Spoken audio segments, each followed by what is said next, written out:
From the studios of Ave Maria Radio in Ann Arbor, this is Veterans Radio. And now, here's your host, Ken Rogie. And good morning and welcome into Veterans Radio. I'm really excited about today's show. And I got some help in the studio here. Dale Throneberry's opposite me. Good morning. Good morning and welcome. And in a control room, we have in our intrepid Bob Gould. Screaming Eagles, airborne. Hoo-ah! Oh, there we go. Sounds like he's falling out of an airplane instead of jumping out of one. I think he did. We have like I said, we have a great show, and I'm really excited about it. We have one of America's most decorated officers on the show today, Colonel Bud Day, retired United States Air Force. Hoo-ah! And he holds every combat medal available from the Medal of Honor on down, which is an amazing accomplishment. He's the only officer to ever do that. So he was in the service for a while too. Well, he was. Yes, he was. But even still, it doesn't matter how long he was in. Just to have all those medals is amazing. Just a amazing feat. Well, I'm looking forward to talking to him because it's going to be very interesting. He's got stories that we won't believe, and I know our listeners won't believe either. I know. I read his biography. Wow, that's just awesome.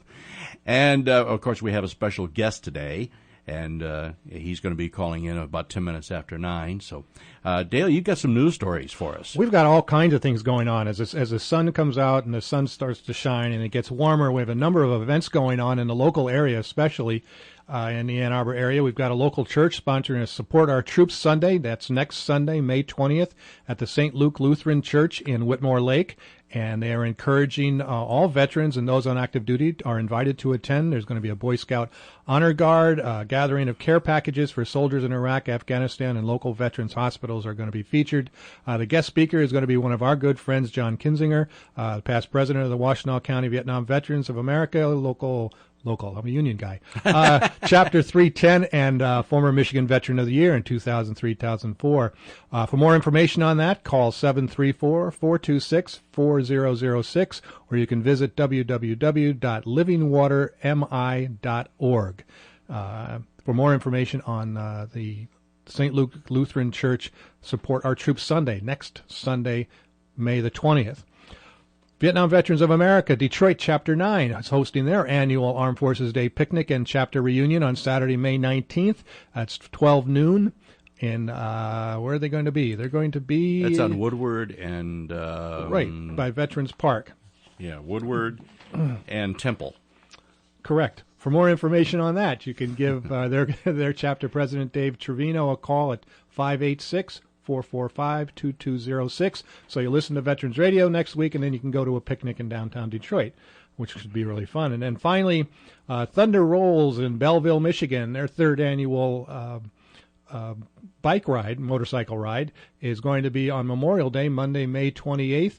And it begins at 11 a.m. in downtown Belleville. And I think it looks like a great opportunity for all you bikers out there. And we are going to, for more information, you need to contact the Brown Family Center at 734-697-5090.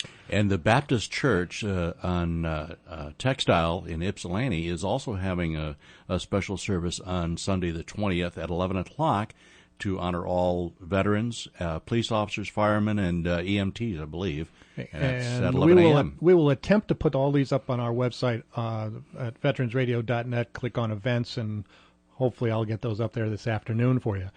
We need to get into some news, and a couple of big news items really are. Number one is that Congressman Phil Hara, a Democrat of Illinois and member of the House Committee on Veterans Affairs, has called on the VA Secretary Jim Nicholson to resign, amid reports that he approved a number of bonuses for senior VA personnel shortly after their faulty accounting practices resulted in a $1 billion shortfall of the VA. It just never seems to go away. Nope. According to the Associated Press, the bonuses were awarded even after government investigators had determined that the VA repeatedly miscalculated, if not deliberately misled taxpayers with questionable methods used to justify the Bush administration's cuts to health care amid a burgeoning Iraq war. Come on, guys. POW, here's a good thing, though. POW Benefits Act has been introduced by Gus Bilirakis, a Republican of Palm Harbor. I'm not sure what town or city or state that's from. But anyway, he has introduced the Prisoner of War Benefits Act, and what this will do is it establishes presumptions of disability compensation for several diseases, including type 2 diabetes and osteoporosis, for all former POWs to claim these disabilities as being service-connected, and will qualify them for disability compensation. Good time. Very appropriate. I think so. Overdue. I know. How am I doing on time? You're doing fine. Okay. Our favorite vehicle in the transportation department is the Humvee. Well, doors. We've upgraded these Humvees with armor and so on and so forth. Well, doors to protect the troops. Right. Well, now those doors are jamming shut as a result of an attack on an unintended consequence of our up-armoring. Due to the jamming problem, records show that the Army must fix the doors of some 18,000 armored Humvees because they can't get the doors open when they're attacked. One quick fix has been to weld hooks on the sides of the Humvee doors so that another truck can rip them off to get the troops out. Oh, no. Yes. The Humvee was a good vehicle, a good utility vehicle, but I don't think it was ever intended to go into combat. No, I don't think so. And the Army plans to spend an additional $284 million this year on Humvee armor kits to protect our troops from the roadside bombs. But now you got to weld a hook on the outside of it. That's unbelievable. All right. Some good news for all of you out there. This is from General Motors. This is something that General Motors is doing right. From now until the end of May, all active duty military and reserves, military retirees, and members of eligible military households can take advantage of a $1,000 private offer on select Buick, Pontiac, GMC, and Chevy models towards the purchase or lease of any most new and unused 2006-2007 cars. This offer may be combined with most current incentives and may be transferred to members of eligible military households. So get on down to your GM dealer and see what they can do for you. I think that's a great deal. Yeah, it is. It's a very good deal. I think that's about it for today on the news. Oh, come on! You got to have more than that. Well, I do, but how much do we want to get into? You got another half a minute. Oh, I got another half a minute. Sure.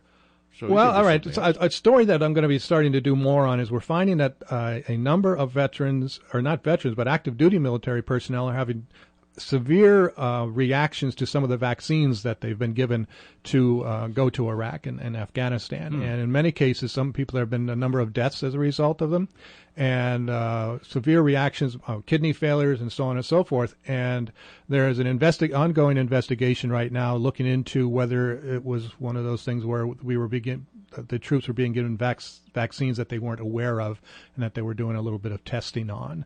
So stay tuned for that story. That's coming from military.com. And let's go into our Welcome Home segment. We shall. Welcome home. Each week on Veterans Radio, we welcome home servicemen and women who have been stationed around the world in the service of our country. Number one is that Secretary of Defense Robert Gates, as well as hundreds of families, friends, and members, welcomed home 200 troops on May 6th at the Dallas-Fort Worth International Airport. These troops were coming home for R&R, and I think this is great. This is an event that is sponsored by the Welcome Home a Hero program that is going on at the Dallas-Fort Worth Airport, and it looks like it's been instigated by the Vietnam Veterans of America Chapter 90 down there. Well done, guys. They do this to every plane that comes into Dallas-Fort Worth, welcoming home the troops for their R&Rs. They have a great USO center at that airport. It seems to me I remember going through there at one time. Oh, it was great. This is another example of this is a Vietnam Veteran of America, Chapter 983, greeted 104 sailors that were just passing through Rockford, Illinois, on their way home and refueling their aircraft, and they had banners and so forth to welcome them home. The soldiers of the 175th Quartermaster Company were honored in a welcome home celebration that was held in Delaware, Ohio. And this was put on by each veteran coming back gets a Welcome Home Warrior Citizens Award. I think that's terrific. Welcome home. And we're back on Veterans Radio. Ken Rogie with Dale Throneberry, and we're going to be talking today with a retired Air Force colonel by the name of Bud Day, George E. Day. Very, very decorated officer, an amazing man. I read his biography written by Robert Coram. And Robert Coram was supposed to be on the show, but he's out on a book tour. I wonder what book he's touting. I can't imagine. I can't imagine either. The book is called American Patriot, and it tells the story of Bud Day and his accomplishments, and And we have Bud Day on the phone. Good morning, Bud. Good morning, Bud. Bud, are you there? Hello. Hello, Bud. How are you? Okay, I'm trying to get another phone going here. Okay, we'll give you a minute to go get another phone. Okay, can you give me a call back so I can answer on a different phone? This master station is right by the coffee pot, which is bubbling now. Oh, okay. Well, right back. Pour me a cup. Okay, we'll call Bud back and get him on his other phone. And this is live radio, ladies and That's gentlemen. right. Don't slur that. So take a quick opportunity here before we were going to do this at the end of the hour, but we'll do it at this time. We want to also say, Happy Mother's Day, of course, to all of our military moms and all of our real moms, because obviously without you, none of us would be here. And we want to congratulate especially the military moms for what you're doing for us and our country, and we wish you all well. And the sacrifices that they make. Yes. There was a woman on the TV the other day. She's in Kuwait. She's a lieutenant colonel, and she has 3 children back here in the States. And it just you see that, you just can't. Your heart goes out to them, because it's so obviously painful to them to be separated from their families, and I think the mothers are more important to the kids than the fathers. Yeah. Probably. Yeah, I mean, well, no. I mean, begrudgingly, yes, it's true. Separation-wise, I think it's more important for the mother to be there than the father. But we've addressed that issue. I mean, we did a program, and for those of you that are interested, if you go back into our archives at veteransradio.net, there's a program where we talked to military moms last year at this time. Uh-huh. And I think that they'll find it very interesting to see how they feel. Yeah. About being in the dual jobs that they have between being a mom and being in the military. Well, we had Christine Cook on too, who Yes. has had that experience, and yes, and I talked with her last week, and she was saying that now that she's home, and seeing her children grow, she said, I can't believe I was gone for a whole year. And unfortunately, as this thing goes on, it looks like that unit may be called up again in a little while, or another year or 6 months to go back again. Wow. So. And they do recur. They keep going back. So, okay. I think Bud is back on the line. Bud, are you there? I am here. All right. That sounds better. How are you this morning? Just fine. How you doing? Good. Welcome to Veterans Radio. We're so glad to have you on. Thanks so much. I just read, I don't know whether you heard, but I read the book by Robert Coram, American Patriot, and it so happens to is written about a guy by the name of Bud Day. Yes. Have you read the book? Yes, I have. I think it's a great book, and a lot of insight to who Bud Day is and his core values and so on. I think it's an amazing book. I want to ask you some things about your youth. You grew up in Iowa in pre-World War II days. What was it like back then? Well, life was really pretty austere. We had I was born in 1925, and roughly late 1929, the banks failed.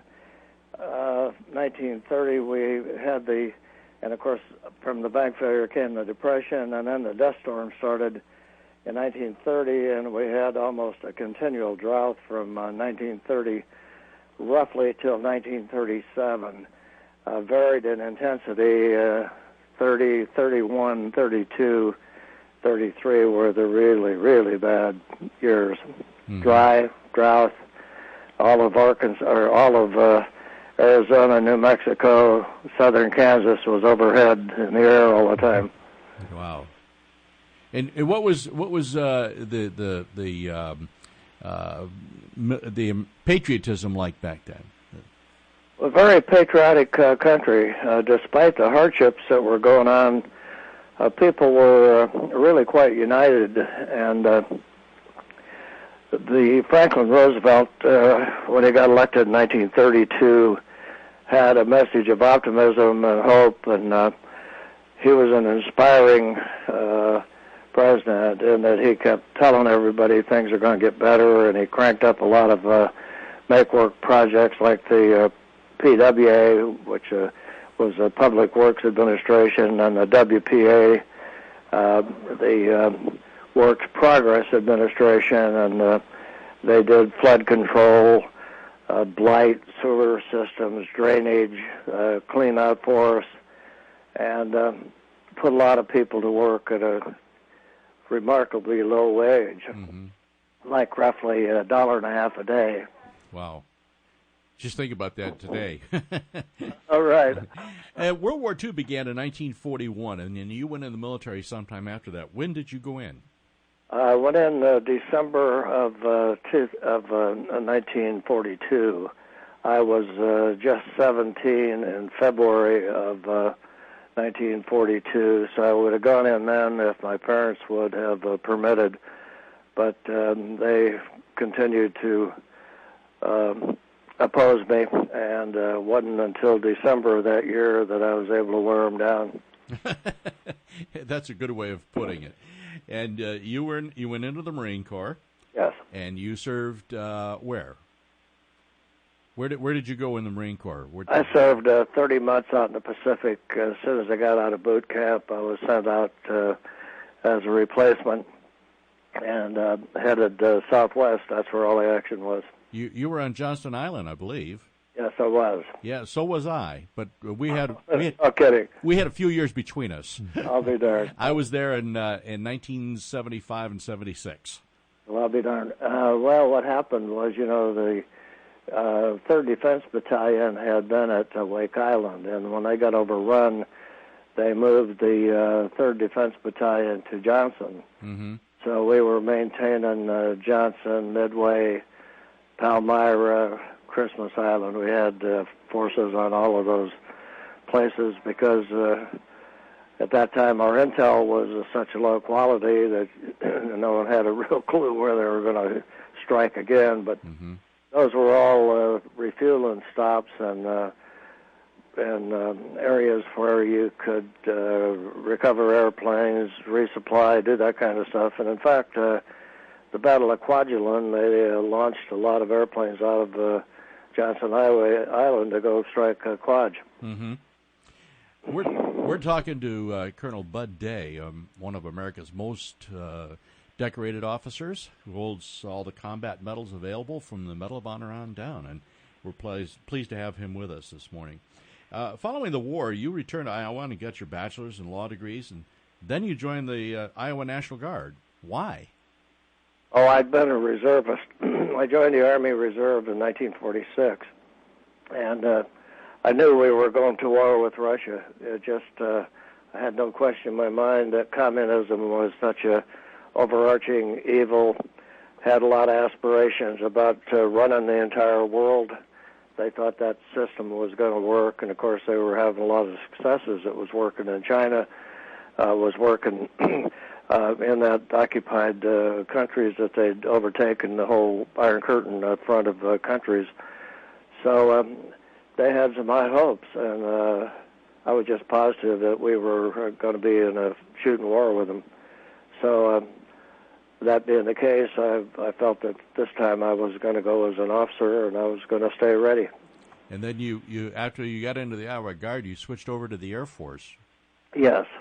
The unit that I was attached to, the 185th Fighter Wing at Sioux City, got called up and went to Bangor, and I got called up just about the same time, so I went to pilot training. Uh-huh. And then you stayed on active duty after that. That's correct. Yeah. I had the good luck to be one of the very early jet pilots. I flew the F-80 and most of the succeeding fighters after that. You've had several close calls in aircraft, and in fact, to the best of my knowledge, you're the only person to bail out of a jet aircraft and survive without a parachute. What happened? Oh, the airplane caught fire while I was giving a guy a standardization check to make sure he could do everything right. And so I was forced to try to land quickly, and things did not work out very well. The fire kept progressing up the aft end of the airplane, which I could not see. All I could tell was that some lights were on. And I tried to land it, and as I got close to the ground, the engine started coming apart, and stick locked up on me. I had no control of the elevator at all, and so I had to punch at about roughly 300 feet, and I was only doing about 170 knots, so the chute did not deploy, and I went ricocheting into a series of trees, and luckily just continued to top trees until my chute snagged up and slammed me to the ground. Unbelievable. It really was. Yeah. Well, you had some other close calls. There was one about a T-33 and the aft door closing, and what was that one? Where they caught fire? I had another fire on takeoff. For some reason or another, I had a propensity for fires. This was a defect in the airplane, the original F-80. The kind of a cap that it had on the fuel tank was not very sound. And when you pressurize the drop tanks on the airplane, it created a lot of very high pressure in the main fuel tank. And this cap lid was not very refined. It was sort of like screwing a lid on a fruit jar, except not quite that fancy or secure. And so that air pressure would force this cap to leak. And the leak was right in front of the engine, and the engine had a couple of doors on the top of the fuselage right behind the fuel tank. So when this stuff started to leak, it ran straight into the engine, lit the airplane up, and that was another miracle. How did you put it out? I had thought about that. Don Gentili, a big, great shooter back in World War II, had that same problem, and his response was to pull a nose up and try to land it. I thought that was the wrong idea, so I slammed the nose down, trying to get those doors closed, and they closed at about 120 knots plus. And so sure enough, that worked. I put it right down into the treetops and got the speed as quick as I could, and as soon as I got to 120 knots, the fire went out. I had a very ginger landing because I had a heavy airplane and didn't know exactly what was going to happen. And interestingly enough, when we pulled the airplane apart, the elevator cables were burned so bad you could snap them just with a jerk of the stick. That's what they did. They took the stick, gave it a jerk, and elevator cables failed. I got to ask you, are you a cat? That's what my wife asked me. Do you die on the 9th life or the 10th? That's amazing. Just that you were able to survive all of those accidents. You had others too, didn't you? Yes, I did. Other incidents. Yes, I did. I had the last one I had was quite interesting. I was strafing with a F4. And we had a automatic target scoring system. It was a manufactured thing with a big plate on the bottom that caused it to sit flat, and it was like sort of like a big window. And as the bullets would go through this window, it would automatically score.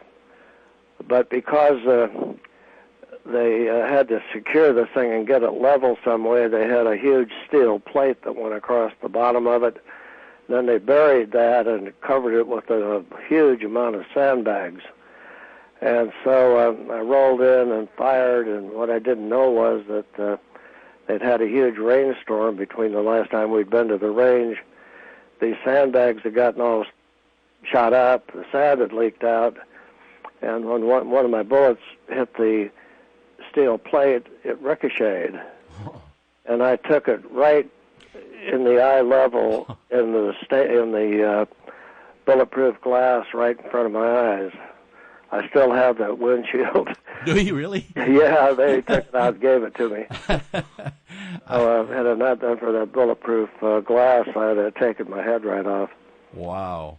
And if it had gone just 4 or 5 inches either direction to the side, that glass was not bulletproof. So had it come through there, it would have, hard to say what would happen. But one of the things about it showed I was perfectly lined up. Mm-hmm. I had an absolute 100% perfect alignment on the target. Did you fly in Korea? Mm-hmm. What did you fly over there? Flew the F-84. As a bombing missions, or? We were doing a lot of stuff. Primarily, we were doing, amazingly with the 84, we were doing air defense. We were also doing tracking missions to divert the Russians up to the north and tie down a bunch of their Air Force. And these were missions where we take off, fly up to high altitude, point ourselves at some major port place in Russia, let down, and their radars would track us. And then we had some elite airplanes out there that would listen to the radio traffic and intercept the radar beams that were coming out of Russia and Manchuria. And so they would scramble airplanes to intercept us, and then we would continue, depending on what was going on, either right into the periphery of Russia or right up to the shores. So those were real fascinating missions because there were also several other kinds of airplanes doing the same thing at the same time, and we wound up keeping a huge amount of the Russian Air Force out of Korea. Mm-hmm. And we sat nuclear alert there also, where we had some, at those days, small atomic bombs about the size of those that leveled Hiroshima. And so we were sitting alert in the event that Russians, should really get berserk. Uh-huh. Well, you had a full life before you went to Vietnam, so we want to pick up on Vietnam, and when we get back, we're going to take a short break here, and we're going to have a segment on that you might be interested in. It's called the Medal of Honor, and each week we highlight a Medal of Honor recipient and his accomplishments. Oh, golly, great idea. We're talking to Colonel Bud Day, America's living most decorated war hero. He holds every combat medal available. And we're going to be right back in just a few moments. You're listening to Veterans Radio. The Medal of Honor is the highest award for valor in combat given a member of the Armed Forces of the United States. There have been over 3,400 recipients of the nation's highest award. This is one of them. Torpedo Man Second Class Henry Brault closed a hatch on his sunken submarine, trapping him and a shipmate. Details after this. On the morning of 28 October 1923, the U.S. submarine 05 collided with a steamship and sank in less than a minute. When the collision occurred, Brault was in the torpedo room. Upon reaching the hatch, he saw that the boat was rapidly sinking. Instead of jumping overboard to save his own life, he returned to the torpedo room to the rescue of a shipmate whom he knew was trapped in the boat, closing the torpedo room hatch on himself. Brault and Brown remained trapped in this compartment until rescued by the salvage party 31 hours later. The Medal of Honor was presented by President Coolidge at the White House on 8 March 1924. The Medal of Honor series is a production of Veterans Radio. And we're back on Veterans Radio talking. I think we've lost him. Let's get him back on the line. We've been talking with Colonel Bud Day, one of America's most decorated war heroes, who holds every combat medal available. Can you imagine that? No. I'm just amazed. I want to know how many flying hours he had. I'd be interested in finding out what medals that he received during World War II. None. Not just as a Marine. I mean, he didn't receive any in World War II. Because he was making up for lost time, I guess, at some point along the line. Yeah, as a matter of fact, he didn't even get his Good Conduct Medal. He was a little bit of a bad boy. Is he back on the line? Colonel Day, are you back? I'm back. All right, great. We lost you there for a minute. Yeah, I think this phone went dead. I have picked up a different phone. Oh, okay. All right. I hope. Did you hear the whole Medal of Honor story? I heard most of it. Okay, good. Just a little side note. Your story was the second segment that we did when we started this show 3 years ago. Doggone. The first one that we did was just a kind of an introduction to what the Medal of Honor series was all about, and yours was the second one that we did. So I'll be darned, huh? we have Colonel Day back on the air, and we're talking with him about his experiences, and my cohort here, Dale Throneberry, has some questions for you, sir. Okay. Yes, sir. I flew helicopters in the Vietnam era, and I was just curious about how many flying hours do you have? Hello? Yep, Hello. I'm still here. Yeah, okay. I have about somewhere between 8,000 and 9,000 hours. At the time of that I got shot down, I had 4,800 hours of fighter, single-engine fighter time, and about a total of around 5,000 hours. Wow, that's a lot of flying. No wonder you. Well, as a pilot, I know that almost all of us have lives like cats, and just learning about your stories. You haven't reached the end yet, which is good. Right. Last year at this time we had Don Shepard on our show talking about the Misties. Yeah. Tell us about the Misties. Well, we cranked up in the spring of 1967 to try to replace the slow-flying O-1 FACs that were flying up in North Vietnam. They'd moved the missiles down into central North Vietnam and wound up shooting down one of two O-1s that were doing forward air control work up there. Forward air control work being finding targets, getting some fighters armed up with bombs and rockets and so forth, and shoot up the targets. So it became clear that the slow flyers could not continue because of the surface-to-air missile threat. So someone conceived the idea of flying a fast FAC airplane. We picked a 100 for several reasons. It was available, was the best visibility, and longest legs. Put it to work and began, really our major effort was a mixture between SAM suppression, surface killing the missiles, and trying to stop the flow of fuel, arms, and supplies down the Ho Chi Minh Trail. So we got into that with a vigor, and it started working out pretty well. Initially, we were not too sure about how well we were going to be able to find things in that jungle mess, but it got better as we got a little more experience. You were shot down on August 26, 1967. What happened? I was going in to take a look at a surface-air missile site. This would have been the furthermost south site that had ever been identified. It would have actually only been about 30 miles or so from the demilitarized zone. And I really thought in my heart of hearts that it was a flak trap.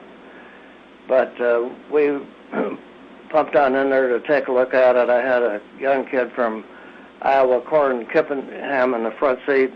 I was checking him out. If he had, we'd gotten through that ride okay, he was going to move up to the front seat. He was an 01 FAC who, one of several that we'd gotten to teach us how to do that. It turned out that the site, first time we flew over it, took a huge amount of ground fire, so it was either a flak trap or a good site. We went back over into Thailand, caught a tanker, pumped back up on gas, came back into North Vietnam across the corner, Cambodia and Laos, and as soon as we popped up over the karst, got about 4 or 5 miles from the target. They opened up on us again. Sun had moved. I could see the shadow of a missile. I could see the corner of a radar van this time. And just as we got almost straight over the target, we took a really bad hit in the aft section, shot the controls out, lit the burner, got the nose up. We were doing about 540 or so, and as I got the nose up going through about 4,500 feet, the controls failed, and the airplane tried to do an outside loop. If you imagine looking at the moon and then going up and trying to circle back underneath the bottom of the moon, that was the kind of trajectory we were on.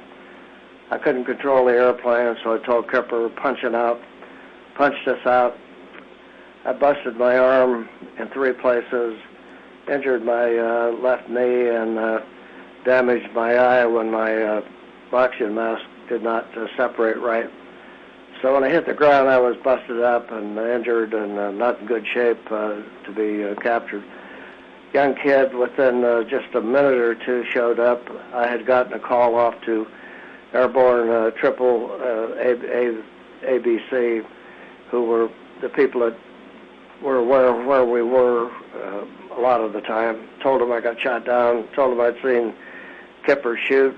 Well, that part was okay, and just about that time I got through talking, this kid popped through the brush with a real old Russian rifle, probably about 13 years old, and captured me. You escaped a week later, and you spent 3 weeks in the jungles. We got recaptured, and then you spent 5.5 years as a guest of the NVA in the Hanoi Hilton. Yes, sir. Is it safe to say you didn't have room service? That is safe to say. How were you treated up there? Well, it was really barbaric. Their theory was that we were criminals. The dingbat left here in this country were telling them that we were criminals. They were claiming this was a illegal, immoral war. The Vietnamese were echoing that. Fonda and Hayden and all of those anti-war types of the Veterans Against the War were telling some outrageous lying stories about what was going on with the communists and how we were being treated, and claimed that we were being treated well. So the bottom line was the food was just barely enough to keep you alive. You could plan on losing about a third of your body weight within about 3 months. There was basically close to zero medical care. The rooms were very tiny, filthy, and no effort to let you be clean, stay clean. The propagandized us roughly 12 hours a day. We heard from every nut dingbat that ever got on the radio back in those years against the war. Heard from a lot of people in different countries who were also telling us the war was illegal and immoral. And there was a lot of torture to get you to try to make radio releases, write to the president, write to Congress, back up these anti-war groups like Fonda and that group, Vietnam Veterans Against the War. They were perpetually trying to get us to do propaganda for them. So, and a lot of torture that went with that. Just by way of illustration, I was beat with a fan belt right after an escape from, I think it was July 6th to October 14th. I took initially about the first 2.5 days or so, I took over 300 strokes with the fan belt across my south end. And it just turned me into a bloody mess, and had big holes in my knees from kneeling, and the back of my ankles were all cut from leg irons. And so when they got through with me, I was bleeding out both ends. Frankly, I'd hoped they would kill me because it was so awful that it was every day I went over there, it was just more of the same. So that was kind of typical of our treatment, and this was why we were so upset when John Kerry was over negotiating with the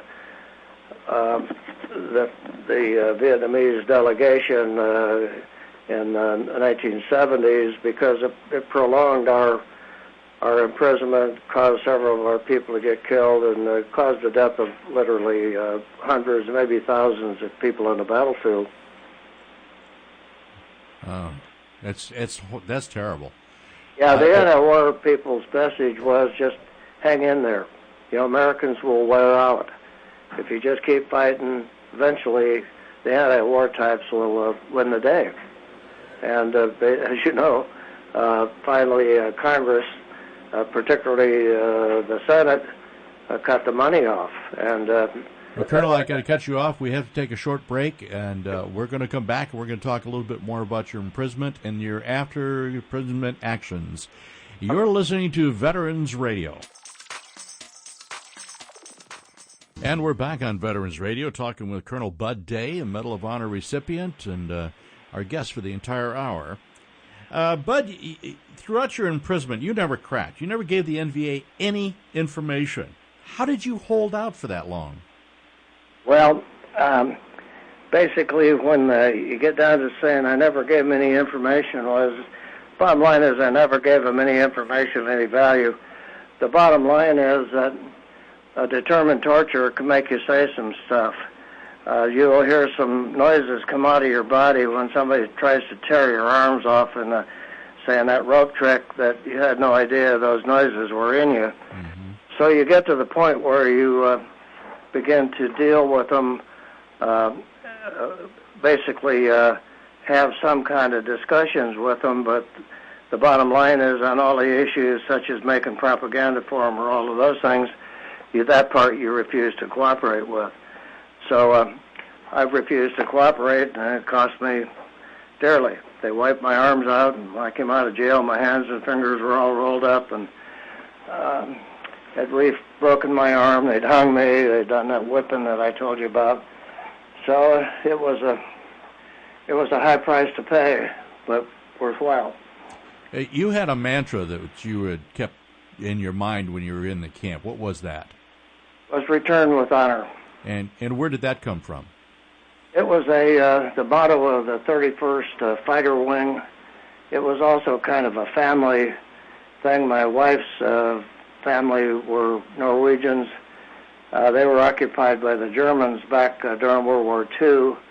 All of the men in the family, the young men, were either in a German prison camp or out in the woods in the underground in the resistance movement where they were sabotaging and doing destructive stuff with the German supply lines and roads and so on, and eventually the Heavy Water Project. And so the bottom line was that I had to perform certainly as well as they did. I had also been a little bit involved with the code of conduct that had come out of Korea, and there was a lot of criticism about performance of prisoners in Korea, which much of it was unjustified. Although I didn't know that at the time that I went off to Vietnam, because that issue had never been really cleared up. Mm-hmm. And so, there were supposedly some things that had happened in Korea that were just unacceptable, and I made up my mind I wasn't going to be any part of that, and if I had a command, nothing like that was going to happen in my command, and whatever the case was, I was going to come out of there with my head up, or I was not going to come back. Mm-hmm. The POWs held regular worship services in the camp. How did the NVA react? They were really upset about that because, in the communist system, when the communist cadre got up to talk, everybody listened and everybody did something. So they instantly assumed that because we had someone standing up in front of the group and talking, preaching, that we must be trying to crank up some kind of a revolt, escape, something. And so they were really opposed to that. And we told them it was just going to be a church service, but they don't know what church services are, mm-hmm. because there is no church in a communist country. So despite the fact, that they issue those platitudes about treating people well and so on, they had no religious background at all. So when we started having the church service, they got really upset and told us that had to stop, and we were going to have to do a lot of different things, and we had a different idea about what was going to happen. And so we cranked up the church service, and they busted in the doors and grabbed Robbie Reisner, who was the preacher, and the people who were in the choir, and started them out of the room. And I got up in the center of a concrete thing and started singing the Star Spangled Banner. And this just really triggered them off, and all the other rooms picked it up. At that time, there were about 350 prisoners in the downtown Hanoi Hilton complex. So every room started picking us up. Every room started singing with us, and so we sang the Star Spangled Banner, God Bless America, My Country 'Tis of Thee, California Here I Come, Eyes of Texas, you name it. We gave them all. Very quickly, tell us the story about the flag. Yes.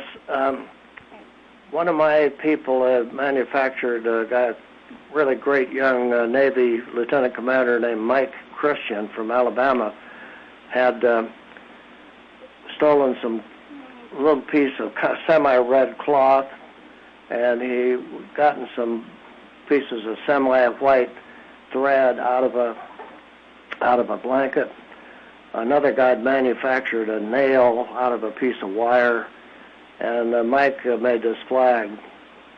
So he sewed it inside of his little kind of a T-shirt. They were sort of a heavy cloth thing. He sewed it inside the sleeve of his jacket, and every day when the guards were sleeping in the afternoon, they'd take a nap after they ate, we would get that flag out, put it up in the center of the room, face to the west, and say the Pledge of Allegiance to the United States. It was a very uplifting thing, one of those ways that sounds kind of not so big a deal when I'm talking about it on this phone, but it was a very important morale issue. Mm-hmm. But I wanted every day to make sure that everybody understood that we were still Americans, so we were still connected at the umbilical cord with our country, and there wasn't any better way of doing that than to say the Pledge of Allegiance or sing the Star Spangled Banner. So we did that, and as a result of that, one day on a room inspection, the V found that flag. So they took Mike out and just broke him up. They just really pounded him up. He came back and he was all dinged up, and I think he had a busted rib and several big bruises on his face and a lot of black and blue marks. And so we still had the needle, and that night after he was gone for about 16 hours. They took him out in the afternoon. We didn't get him back till late the next day. And so that night he was down in the end of the room, and I looked down there, and here he is. He's got another rag and a piece of white thread, and he's sewn another flag. Wow. That's amazing. What was the Fink release program? We had about, I think it was a total of 12 prisoners who got released early. It started in February of 1968. 3 guys got released. They were all people who had never been tortured, who had no visible bone breaks, anything like that. People who had not lost a lot of weight yet. And also, it involved some people who didn't have 100%, what's the word I'm looking for, personal conviction. And so the Vietnamese started kind of dangling this release, and the idea from their standpoint was that could not violate the code of conduct because they were just putting them out of the country. And so that's a compelling argument if you are not too motivated to do what you're supposed to do. So they got 3 guys to go home, and Jim Stockdale, who was the rank and Navy guy over in the Hilton, called that the Fink release. Mm-hmm. Fink obviously has its obvious meaning. You're not much of not a very good human. And so that started, and then it continued. The first group of people went out, didn't really say anything anti-American, but the second group did, and they started talking about the war being illegal and immoral and so on, and as a result, got released early. So that confirmed what Stockdale had commented calling it the Fink release, because they're obviously you were doing something to get out of there that nobody else was doing. You know, if I'm getting tortured to make tapes or do something, write the president or whatever it is, and somebody goes home saying the Vietnamese are treating us well, one of us has got to be lying. So the guy who went home early and claimed that he'd been treated well obviously was lying, and he'd done something. He'd sold a little piece of his soul to get out of there. So that was a bad program, and unfortunately had 12 guys who got involved in that. Then we had about 3 or 4 pretty senior guys, a Marine, Navy commander, and Navy lieutenant commander, and another guy who were actually doing propaganda for the Googs. Mm-hmm. Colonel, we've got just about a minute left, so I want to quickly go into your actions after you retired. You took on another battle, and that was the health care for life for military retirees.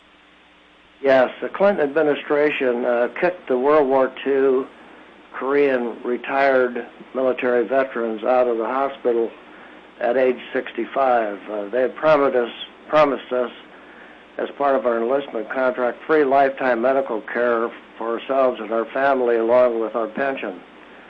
So they just retracted a huge amount of our military benefits. I sued them. Janet Reno was the Attorney General, so I sued her and pursued that to a victory in the Federal Circuit Court of Appeals. We had a bill in the House and Senate. John McCain sponsored our bill in the Senate. Who is your very, very good friend. Yes, and Ronnie Shows from Mississippi sponsored the House bill. We got it passed before I got the actual order out of the Federal Circuit Court of Appeals where I'd won that case. And so it's called TRICARE for Life and restored really about 95% of those benefits that the administration took away from us. Thank you very much, Colonel. We have to get out of here. I want to thank you for being on Veterans Radio, as you've got a fascinating life, and we wish you many, many years ahead. God bless you all, and keep doing what you're doing. Thank you, sir. Bye-bye. Bye-bye. Colonel Bud Day, America's most decorated living war hero, holds every medal from the Medal of Honor on down. We got to go. You're on Veterans Radio. Goodbye.